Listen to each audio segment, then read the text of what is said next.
Charlie Brown is my hero in a way.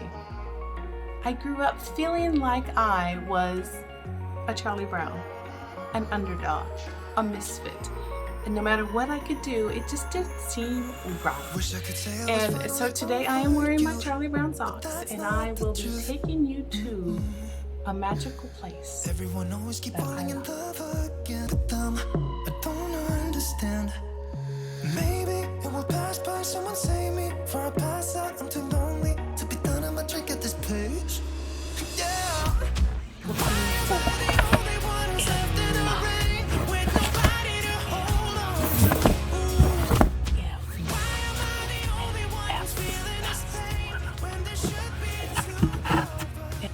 The top shelf is the sacred shelf, the shelf that Mom never dusts. Don't look too closely. I'm Mom, and I don't dust. Bedtime stories, a favorite that we read with our children. The little bear would tuck in and out of the pictures, and if you give a pig a pancake was another ultimate favorite in our household. Unfortunately, I have 3 children, and when I die someday, they can fight over these 2 books. Anyway, back to the F and the M. I've been running through my house looking for something specifically, a photograph. I am determined to find it, and you know I won't before I want to put this video together. So I am scouring through my photos that my mother had passed on to me. You know, there are pictures of here of great grandparents, and that right there is the person I want to talk about.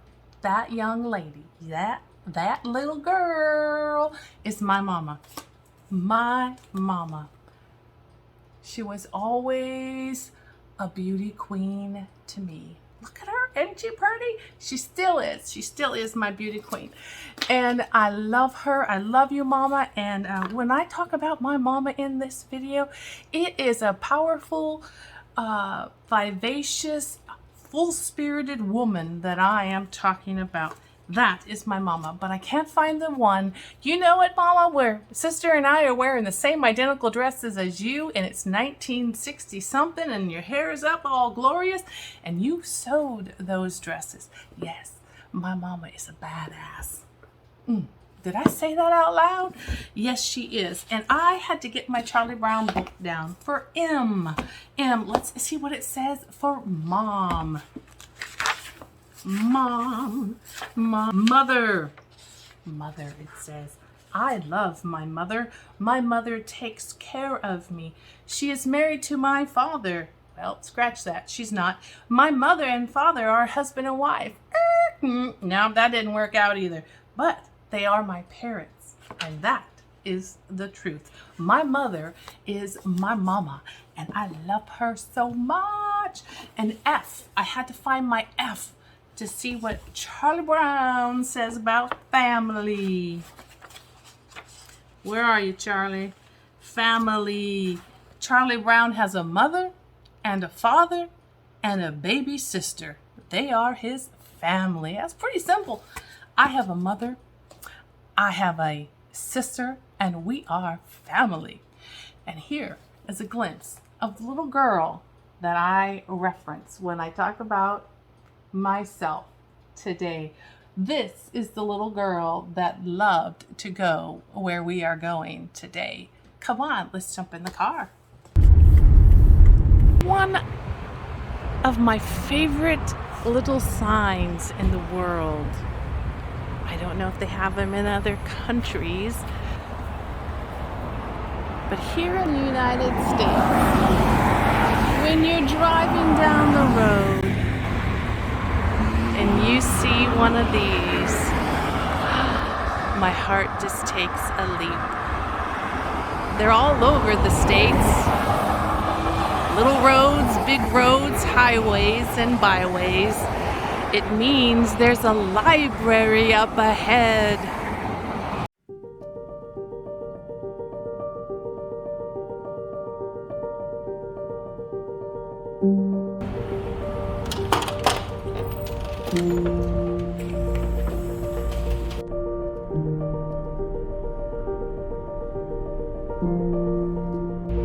The library offers so much, so much.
I couldn't say a thing in the library. I just couldn't, even though people were talking and there was, children in the children's section laughing and playing games and whatnot. I just couldn't express all my thoughts because, one, it's ingrained in me. You don't talk in the library. There's just so many thoughts I want to share with you. So I'm in the car. It is hot. I have the air conditioning running, but I'm going to go find me a frozen Coke. And that's like a slushie, or what else do you guys call it? An icy. I'm going to find me one of them. And then I will chit chat with you some more in a shady spot. I will get that icy yet, but I saw a nice little park area and I thought I'd stop. It might be really loud and I apologize. My story kind of goes like this. Single mom with 2 children at a very young age, and in a tumultuous beginnings to our life with our father, biological father, who had his own demons that he struggled with, and that is putting it mildly. But Mom took us kids and broke away from all of that and ventured out on her own, and I'm very thankful and I'm very proud of her. One of the things I remember a lot growing up, we were inner city, we were on the poor spectrum, and we received government assistance. And I remember Mom having to take us on the city buses across the big town that we lived in, a big city we lived in, and to go down to the downtown environment and culture to apply for things or pay bills or do what she had to do. I don't know. I was a young child. Don't know that part of it, but I know that it took all day. We'd get on the bus, we'd pack a snack, and we didn't have a lot of money. I remember it was always a treat to go out and get an Orange Julius drink when we were out doing adventures, and maybe Taco Bell. That was always fun. But I have such fond memories of going downtown to their huge major city library. It had elevators and escalators, and it was probably 3 or 4 stories high. And I remember just breathing in at a very young age the smell of books and loving them. The problem was I didn't know how to read very well. I struggled with dyslexia. I did not see my words backwards, but the thought process I'd lose. The words would jump all over the pages, the lines would switch, I'd miss words, my brain would forget what I read already, and then so I'd fill in the blank with the rest of the story. It was bad. When you looked at my little report cards from those days, it was, Michelle doesn't try hard enough. She could do better. But the reality was, I struggled because I learned differently than the rest of the class. I learned by absorbing pictures for every word that I could, if there was a word to go with it. And Momma didn't have time or the resources or even a very high education level to read to us. And so I remember going to the library and sitting on the floor and laying all the books out and just touching and feeling them and reading them. My version of reading them was to look at all the pictures. And I loved it. I love that environment. I longed to understand what the books were telling me. And I don't recall ever having reader books in our house growing up. You know, as a child, you have those little reader books. But I knew that my sister was really good at reading. And I would sit in awe as I would try to mimic her. She would get out the Chronicles of Narnia and all these books, and she would just devour them and sit there and read. So I would try the same thing, and it was so hard because every ounce of energy went into pronouncing and trying to create that word and then find the picture in my brain that went with that word so that I could make the complete sentence. And you know, you can only do that for so long before you're just fed up and exhausted. And there's something about the smell of books, the feel of them. When I walk into a library, I am entranced. I am taken backwards in time.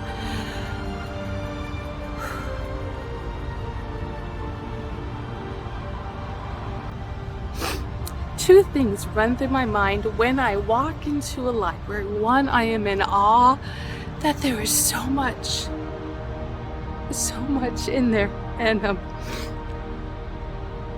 filled with joy and I'm filled with peace, and I just want to touch it all. I want to open every book and look at them. And then the other part of me is a panic that I can't read it all. I can't absorb all that I want to absorb. Sorry, I think my tears are more of that little child in me screaming out for someone to help me read. But I am an adult now, and I know that there is such powerfulness in a library, and when I'm in there I feel peace and joy, and I could literally stay hours or days. I could sleep in there because they have a bathroom and little couches, and I would be completely happy. I am overwhelmed, and sometimes I get a little panicky that I want to understand everything in those books. If somebody took the time to write them, I want to take the time to read them. And it's a never-ending, it's like the ocean, you know. One book comes off the shelf and another one goes back on, and you can never complete the list of things you want to read in life. But I love books. I have a collection of very old vintage books, and I take them down and I thumb them and I read them every once in a while. I never complete the book. Some of them are so old that you can't turn the pages very well. But I smell them, and it's full of history. It's full of someone else that has touched that book, lived with that book, and it's a joy to me. Sometimes I just go, like today I went to the library and I put 4 or 5 books in my book bag, And I won't be able to read them all. I know that. But still, I go and I collect them. And when I had young children, I used to take them to the library, and we'd bring a big Rubbermaid tub, and we would fill it with books. Books, books, books. I always wanted my children to have books around them. And none of my children really fell in love with the art of reading for the fun of it. But rarely did I ever see them enjoying a book for the pleasure of enjoying a book. And I presented it to them. I gave them bucket loads of books, and I hope that they remember and they have fond memories of story time with Mom and Dad, of coming in hot and sweaty in Minnesota for a lunch break and book break. I would make them take a mandatory cool down in the air conditioning, lay on a cool blanket, and we'd look at books together, or read books, or listen to a book on tape together as a form of a nap. But I have fond memories cherished in my heart of doing that with my children, and I hope that you have fond memories of books and book time in your life.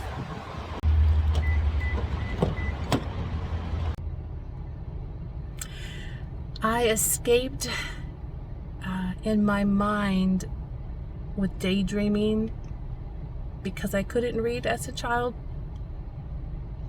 as much as I dreamed. So I created stories, and I went there in my head. And I was a very busy child, physically moving around, skateboarding, basketballing, roller skating, getting into trouble, playing on the swings, always doing stuff. But while I was doing it, I was dreaming. I was somewhere else, far away. Or I was, swinging on that swing, but it really wasn't a swing. I was out on the ocean. I was creating stories in my head. And here I am at 54. Is that what I am? 53? I don't remember. And I'm creating stories with you. I guess the little girl just never quite grows up. I hope that you have some stories in you that you can get out, that you can share with the world. My goal in this video is to encourage you to never stop learning, never stop dreaming, and never stop learning. And if you have to go back and re-examine things in your childhood that help you comprehend why you are the way you are today, I pray you have the grace to do that with yourself and with those around you. And you might unlock a part of you you didn't know you kept hidden away. For me, it was the struggle to learn. I've shared it a few times with other people in my life, but the reality is the hunger and the desire to learn should never go away. Never, never leave us. Many places in the United States have these cute little library boxes. It's called the Free Library, littlefreelibrary.org. Take a look. Wish I could say I was finally over you, but that's not the truth. Everyone always keep falling in love again. The fuck's wrong with them? Oh, this one looks good. A novel inspired by female pilots during World War II by Noelle Salazar. I need more time in my life. Well, I got that icy Coca-Cola flavor, and it is refreshing. I will say that some people collect license plates from all the states that they've lived in, and I collect library cards. I actually have 3 current library cards from 3 different states, and well, that's our little secret. But you know, in our family, when you got your library card, it was a red plate special kind of day. And so I ask you, when was the last time you used your library card? Maybe it will pass by, someone save me for a pass out. I'm too lonely